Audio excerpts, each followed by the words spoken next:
Ya pemirsa, kita dengarkan tadi bahwa regulasi dari BPJS Kris ini belum final. Kita akan kembali ke Pak Irfan Humaydi. Pak Irfan, masih tersambung? Baik, Ya, Pak Irfan, boleh dijelaskan mungkin kepada kami, memang yang tadi sempat kita pertanyakan juga adalah bagaimana kemudian dengan fasilitas kesiapan dari rumah sakit sendiri setelah dilakukan uji coba. Silakan Pak. sebelumnya kami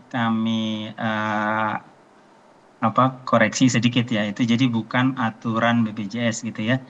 Jadi program JKN ini diselenggarakan oleh BPJS Kesehatan. Dalam penyelenggaraan program ini ada yang diatur dalam Perpres, ada yang diatur dalam peraturan menteri, ada juga peraturan BPJS dan sebagainya. Nah, terkait dengan manfaat, tarif, dan iuran. Nah, ini tarif dan iuran suka kebalik-kebalik nih. Tarif itu adalah tarif yang dibayarkan BPJS pada rumah sakit. Iuran adalah yang dibayarkan peserta kepada BPJS Kesehatan.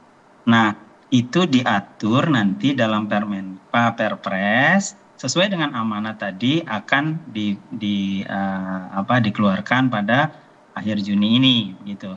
Nah, adapun tadi kalau pertanyaannya terkait dengan kesiapan rumah sakit dan sebagainya, kami sampaikan tadi bahwa ada Pokjanya.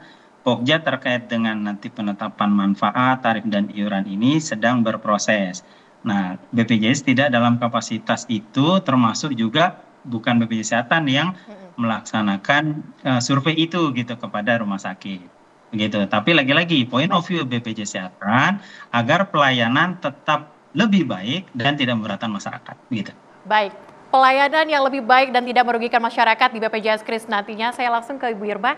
Bu Irma, dari DPR Komisi 9 sendiri seperti apa mempersiapkan BPJS Kris ini? Apakah memang sudah final begitu di DPR atau seperti apa?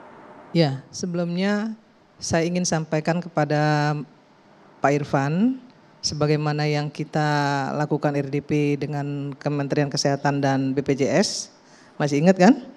Bahwa Komisi 9 menyampaikan kepada Pak Menteri maupun BPJS, jangan pernah laksanakan kris kalau ada 4 poin belum diselesaikan. Yang pertama, iuran, tarif. Bukan tarif, iuran BPJS-nya nggak boleh naik. Kalaupun naik harus dijelaskan dulu ke publik. Tentu melalui Komisi 9. Ya, kami harus tahu dulu berapa naiknya, baru kemudian disampaikan ke publik. Karena kami sebagai wakil rakyat bertanggung jawab ya terhadap mitra kerja kita. Nah, itu yang pertama. Yang kedua, ketersediaan ruangan. Itu tidak boleh mengurangi yang sudah ada sekarang. Nah, sementara saya pribadi pernah sidak ke rumah sakit. Pihak rumah sakit kebanyakan itu protes semua. Karena enggak semua rumah sakit punya lokasi. Ya, bisa merenovasi sehingga bisa menempatkan 1 kamar 4 tempat tidur. Itu enggak semua rumah sakit, Pak Irfan. Ya, jadi harus clear juga Bapak menjelaskan ke publik, enggak boleh enggak clear ya. Nah, yang ketiga, ketersediaan sumber daya manusia. Dokternya baik di Vaskes 1 maupun di rumah sakit. Nah, kemudian yang keempat, peralatan ya, alkesnya. SDM-nya, alkesnya itu juga harus sudah disiapin. Nah, seperti yang tadi ditanyakan oleh presenter kita, sejauh mana sih persiapannya? Saya kok yakin belum siap. Kenapa belum siap? Karena rumah sakit belum semuanya mampu menyiapkan kamar-kamar yang 1 kamar 4 tempat tidur. Nah, yang kedua, mereka mengeluhkan ketika nanti diterapkan, tentu kuota akan berkurang. Ya, kuota akan berkurang. Itu dikhawatirkan oleh rumah sakit. Nah, yang ketiga, untuk bisa, kalaupun bisa dilaksanakan kris, harusnya Vaskes 1-nya disiapin dulu. Ya, SDM-nya disiapin. Jangan dokternya datang jam 11, jam 12 pulang. Iya kan? Ini kan yang terjadi sekarang seperti itu. Nah, ini harus dibenahi dulu, Pak Irfan. Saya sudah sampaikan itu kepada Pak Menkes. Ya, SDM-nya harus jelas dulu di Vaskes 1-nya. Kemudian alkes, ya, supaya orang nggak numpuk di rumah sakit, maka fase ke-1-nya alatnya harus lengkap. Ada tempat tidur, ya, ada alat-alat kesehatan yang bisa menangani orang untuk bisa rawat inap. Itu kan pernah kita sampaikan di RDP. Nah, kalau itu belum diselesaikan, menurut saya akan timbul kegaduhan. Apalagi kalau nanti tarifnya ternyata naik. Nah, tadi kan kita sudah lihat, sudah dengar, ya, bahwa masyarakat pasti nggak akan mau nih, nggak akan mampu. Kenapa? Karena satu keluarga harus ikut semua, wajib. Nah, ini yang harusnya difikirkan oleh pemerintah. Kan konstitusi kita menyatakan, ya, di pasal 28, pasal 34, pemerintah itu wajib loh, ya, menyediakan akses pelayanan kesehatan kepada seluruh masyarakat Indonesia. Nah, kalau kemudian BPJS-nya kekurangan duit, menterinya, nah, direktur BPJS-nya harusnya mampu, ya, mampu melihat bagaimana tata kelolanya, ya.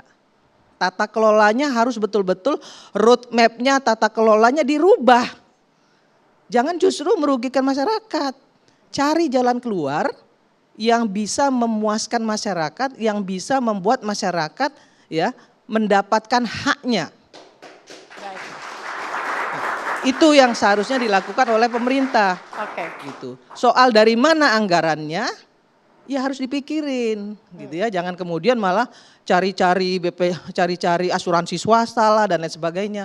Itu melanggar undang-undang. Baca dulu undang-undangnya, ya Pak Menteri, baca dulu undang-undangnya, ya, konstitusinya, baca juga undang-undang SDSJN. Kita nanti akan dalami juga terkait dengan asuransi dan statement dari Pak Menteri, tapi yang ingin saya tanyakan kepada Bu Irma saat ini adalah artinya 30 Juni DPR masih meragukan untuk itu dilakukan? Ragu, karena belum dilaporkan secara tegas oleh Kementerian Kesehatan maupun BPJS kepada Komisi 9. Baik. Harusnya mereka lapor dulu ke kita, sudah sejauh mana persiapan yang kita minta itu. Ya, kalau itu sudah selesai, ya kita akan cek dulu ke rumah sakit. Kalau oke, go. Berarti kesiapannya harus disiapkan dulu. Kami nggak setuju loh kalau iurannya itu belum dipastikan. Oke, iuran harus dikelirkan terlebih dahulu. Ya. Saya akan ke Pak Irfan terlebih dahulu. Oke, tapi sebelum ke Pak Irfan, Pak Irfan terlebih dahulu. Baik, saya ke Pak Irfan. Oke, Pak Irfan Raharjo. Pak Irfan, ini yang menjadi perhatian juga kalau kita melihat memang dari sistem KRIS saat ini, apakah ini juga akan menjadi efisien begitu ya untuk meningkatkan pelayanan? Karena tadi sempat disampaikan oleh Pak Irfan Humaydi bahwa ini juga akan meningkatkan pelayanan ke depannya. Bagaimana pandangan Anda? Ya, tentang KRIS ini, kelas rawat inap standar ini sudah beberapa waktu ini dibahas oleh masyarakat yang akan direncanakan dilaksanakan bulan Juni yang akan datang. Namun kita tahu sampai saat ini peraturan itu belum pernah ada. Sekalipun ide itu sudah dilontarkan sekian lama yang lalu, namun sampai sekarang belum pernah ada. Dan menjawab pertanyaan tentang apakah menjadi lebih efisien itu menjadi pertanyaan besar. Karena tentu yang sekarang merasakan pelayanan kelas 1 atau membayar iuran untuk kelas 1 tentu akan mengalami penurunan. Sebaliknya yang membayar untuk kelas 3 tentu mengharapkan akan menjadi lebih baik. Tapi itu bukan menjadi jaminan seperti dikatakan Bu Irma tadi, sedangkan kamar yang bertempat tidur 4 saja masih sangat sulit. Jumlah tenaga dokter kita juga masih sangat terbatas, belum ke daerah-daerah, ke pelosok-pelosok. Sedangkan masyarakat itu sekarang kita tahu untuk yang kelas 1 saja yang kita golongkan sebagai peserta mandiri, itu tunggakannya juga cukup besar. Apalagi kalau nanti kemudian harus naik tarif karena terutama bagi golongan kelas 3. Karena mereka tentu akan menambah preminya atau menambah iurannya untuk bisa mendapatkan kelas standar tadi. Tapi sebaliknya bagi yang membayar untuk kelas 1 selama ini tentu akan mengalami penurunan manfaat karena dia membayar lebih mahal tapi pelayanannya menjadi lebih berkurang. Ini jadi masalah karena kita tentu harus cari trade off-nya. mana yang tepat antara turunnya manfaat dengan naiknya iuran itu tadi.